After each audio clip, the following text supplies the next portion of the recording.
everyone. Today I am going to be talking about how to develop your players in FM22 and beyond, as that is something that a lot of us managers do tend to struggle with getting the best development out of our players, whether it be in the U team, the first team, whatever it may be. Developing players can be kind of tough sometimes. So that is what we'll be going over in today's video. If you guys do happen to enjoy, please leave a like, comment, and subscribe. And subscribing is 100% free, so why not hit that sub button? Without further ado, let's get into the video. So the first part that we're going to be talking about is how a manager, you, the player, are going to be able to have an effect on how your team develops. One of the first steps you can take is focusing on your 16 to 21 year olds, which is usually your U18s, U23s, second team type area within your clubs. Focus on the players with high potential, because that is where you guys are most likely going to be seeing the most growth. Yes, some of these players down here, like Tobias Killinger, he can probably become a pretty solid player that you can sell on for a pretty decent penny, but a player like Togahan Shaheen or Patrick Kovacs, Rocco Zivkovic, Zivkovic, my bad. These are the players that you're going to see a lot of growth with. And being that they are 15, 16, 17 years old, you're going to see a lot of growth over a longer period of time. Whereas players like Maximilian Weber or Rasmus Christensen, Jerome Ongwene, these players still have potential. They are on the older side, but players from 22 to 25 can still get some decent development out of themselves. It's just you're going to see a lot less growth, but much more quality players in them than you would a player that is 15, 16, 17 years old, because they still have a lot of growing to do. But focusing on the players that are younger first, and then trying to grow these players that are in the first team while you're playing games, playing in cup games, playing in European competitions, you'll see a lot more quality growth there than just rapid growth with the youngsters. Next, you're going to want to personally see to the player's growth. Personally seeing to a player's training can really help you mold these players into the best possible type of player that they can become, or into the perfect player for the style of football that you want to play. For an example, I'm going to be using Brenden Aaronson. Brenden Aaronson, very good young American prospect.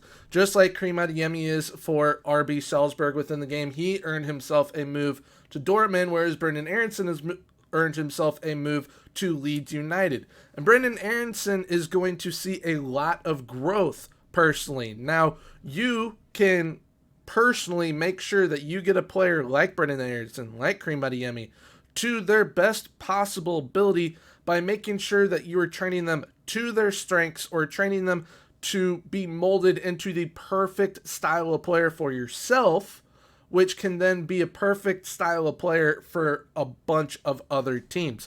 So a player like Brenden Aaronson, who is pretty versatile, he can play on either wing, up top, or in the midfield, and he can play center attacking mid and central midfield.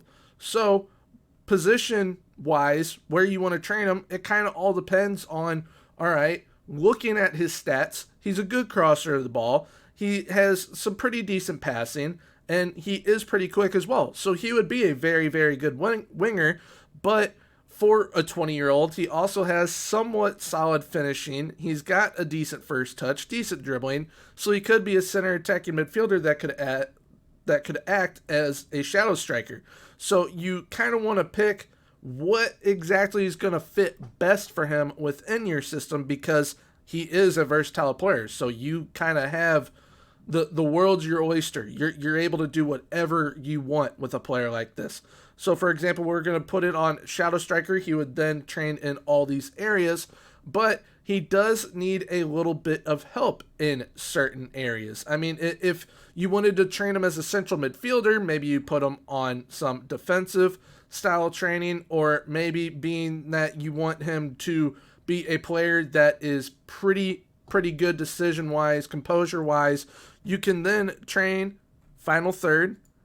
He will train composure, decisions, as well as focus on every other area within his game here, and put it on double intensity. Because if a player is going to not be playing all the time, and is going to be coming off the bench more often than not, be used in cup matches mostly or a option within Europe, that is what you want to do intensity level wise. Put it on double intensity, you'll get a lot of growth out of the player.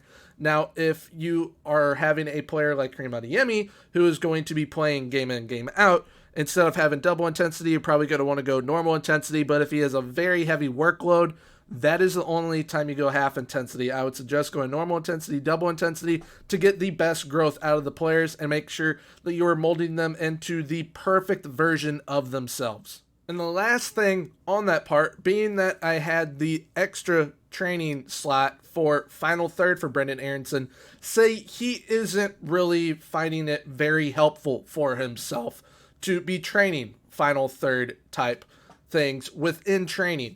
If he comes to you in a training report and says, all right, I don't feel it's really helping me all that much, make sure that you switch that immediately, or else it can stunt their growth. You do not want to stunt the player's growth, because instead of it being to where there is that 3 to 4 potential star range to where that fourth is white, that is the maximum capability that that player can reach. But if you are training him against his will, doing something that he doesn't feel is helping him, he's only going to hit that 3-star. So definitely keep that in mind. Now we're going to be talking about what I term as a development player, a player that is just on the brink of breaking into the first team, but isn't ready for that first team time. And being that I am showing this to you guys with RB Salzburg, they have plenty of players that fit that mold. One player being Mr. Rocco Simic here. Rocco Simic is not a Kareem Adeyemi or a Benjamin Sesko. He is younger than both of them and needs more time to develop than both of them. But he is still of a very, very good quality and is too good for the second team. So what you can do with a development type player is make sure that you are bringing him on in cup matches, bringing him on as a sub from before the 70th minute and onward. The latest I would suggest making a sub is if you know that player is going to get on the pitch by the 75th minute. If not, they're not going to get the average rating for that match. So this player, instead of you seeing arrows going up, you might see arrows going slightly down, because they're kind of wasting their ability and their potential by being brought on in the 80th minute plus, to where they aren't really going to get a whole lot of time to really try and improve themselves. If you are putting a player like Rocco Simic on in cup match opportunities or before the 70th minute, you're going to see a lot of these attributes start going up if they are putting in quality performances. So when developing players, you want them to get the best first team time possible. And if they can't fit into your first team and are too good to be playing U18s or in the second team, which the second team is a viable option for a majority of clubs to be playing their players in, because some U23 leagues and some second teams are in some pretty solid leagues. For example, RB Salzburg has Leifering in the second division in Austria, and they play against very solid competition, so there's no reason why playing players in the second tier within whatever nation you're managing in, if you have a second team that is within that league, there's no reason why not to put players down there, get some quality playing time. But if they're too good for that second team, too good for U18s, but not good enough to get into the first team, you want to utilize loans and utilize something that RB Salzburg has a boatload of. And that is affiliates. RB Salzburg has a boatload of them. One, because they are a part of the Red Bull setup, so they have their second team. They have the option of the team in Brazil, the team in the US, the team in Germany. They have plenty of options, plus they have plenty of options in Austria. They've got Wolfsberger AC in the first division. They have TSV Harzburg in the first division.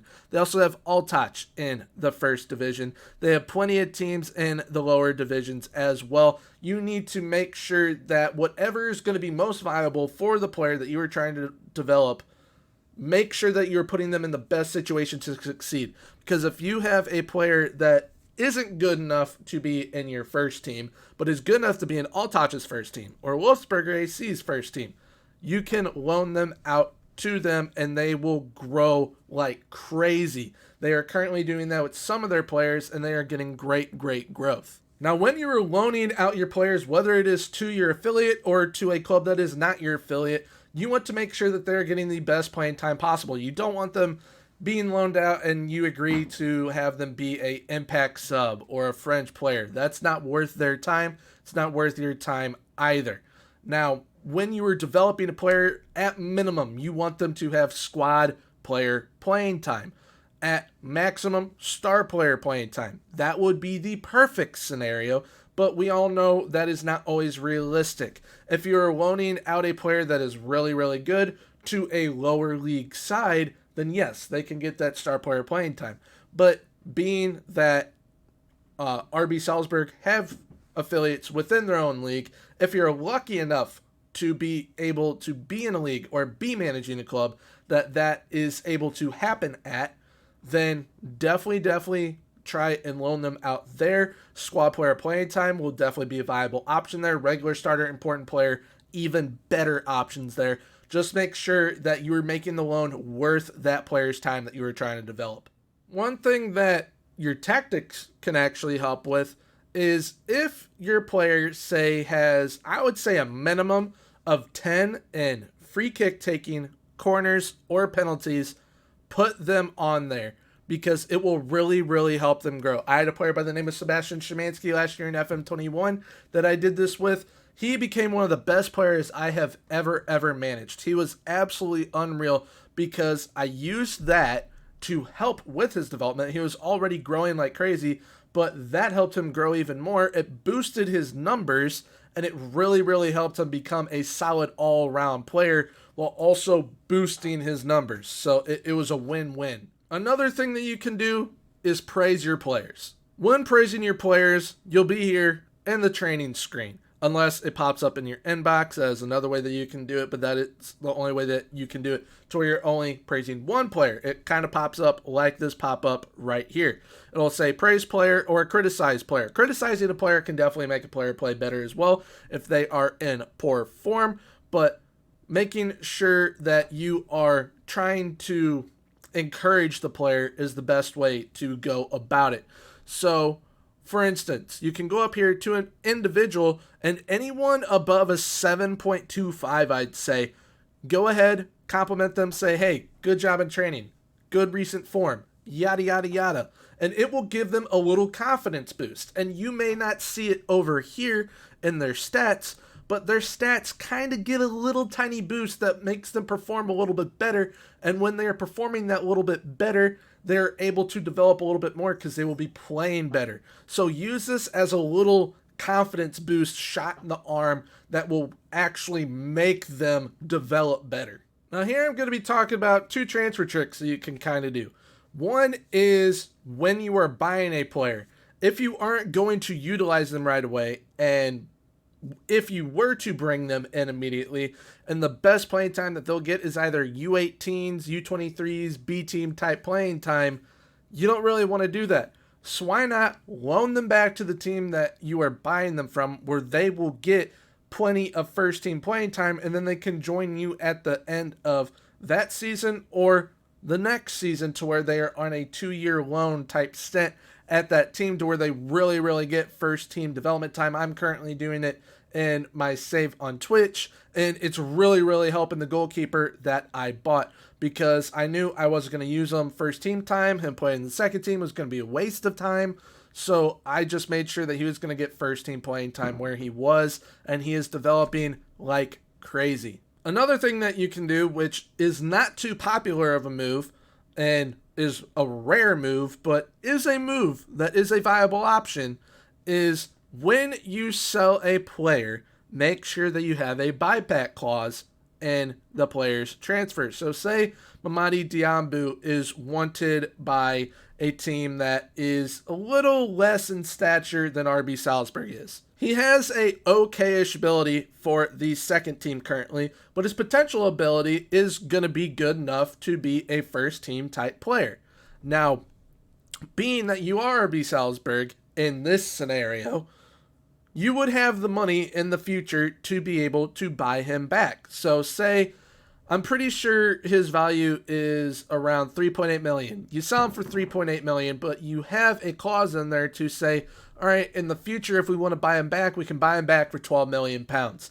If that team accepts that, perfect, because he's going to go somewhere where he is going to get first team playing time, really develop. You bring him back for 12 million pounds in the future if you want to, and then you can sell him on in the future once his stats have gone absolutely crazy, like for even more money than that 12 million pounds. So yes, it's not a awesome scenario for development, but it is definitely a route that you can take if you see that as a viable option for the player.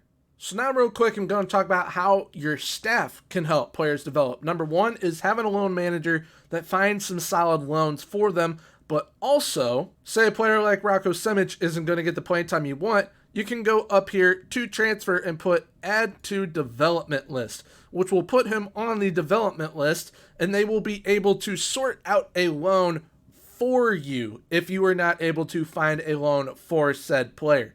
So if you aren't able to find a loan personally, just know it's not the end of the world. You go here, you put them on the development list, and they are going to be able to find them a pretty solid loan move. Now, you can set it to however you want for whatever playing time you want them to have. Like I said, at minimum, I would suggest putting it on squad player, the best obviously being a star player. At training facilities, if you want them to go to a very solid team training facility-wise, you can set that as well. And if you have a preferred nation that you would like them to play in, you can even do that. With your staff, especially your youth staff, know that having a good youth staff, a good coaching staff, is going to allow your club to create good products. Because if they are having a good experience, a good coaching experience at a youth level, at a B team level, and at a first team level, they are going to turn into very, very solid prospects. And it's going to allow you to bring in very solid prospects. Also, staff will train your players to their strengths if you let your staff train them instead of you personally. Earlier on in the video, I talked about you personally training the player to mold them into the perfect style of player for your team or for themselves. Your staff already can do that, but with you taking over, it has a more personal touch to it. Last thing about staff, listen to them about traits. They know what they're talking about with traits. Sometimes, yes, we want to force a player to learn a certain trait because we want them to play a certain style, but sometimes that trait's just not going to fit them. Your staff knows traits that are going to fit them, especially if they are good staff. They'll be much, much more accurate about that type of stuff. Last thing is how players can help themselves develop. And it's pretty simple. Good training, good performances, good consistency, getting personal accolades, all of that helps. And yes, personal accolades does help. It gives them a little bit of a boost. Say that they win the Next Gen Award. Say that they win the U21 Player of the Year. Say that they win Best Young Player in the league. Whatever it may be, it's going to give them a little bit of a boost to go on and become that little better of a player. Another thing that can help is their personality. If they have a good personality, that is a big boost. If they are a perfectionist or a professional, those are two styles of personalities that will really help your player develop in a big time way, especially if they have that paired with consistency and liking big time matches. That is match made in heaven right there. Well, that does it for today's video with how to develop players in FM22 and beyond. I hope this helps out some of you if some of you are stuck on developing your players and need a different way to go about developing players at your club. Let me know down in the comments below if any of this you guys have done previously, especially the development center. I know that not a whole lot of people know about that, but that can help you sort out loans if you personally cannot do it. Zealand actually just made a video on that, so shout out to him for making a video on that and bringing it to the forefront for people to realize, okay, that is an option that I have. But if you guys did happen to enjoy this video, please leave a like, comment, and subscribe. And subscribing is 100% free, so why not hit that sub button? And until next time, have a good one. Bye-bye.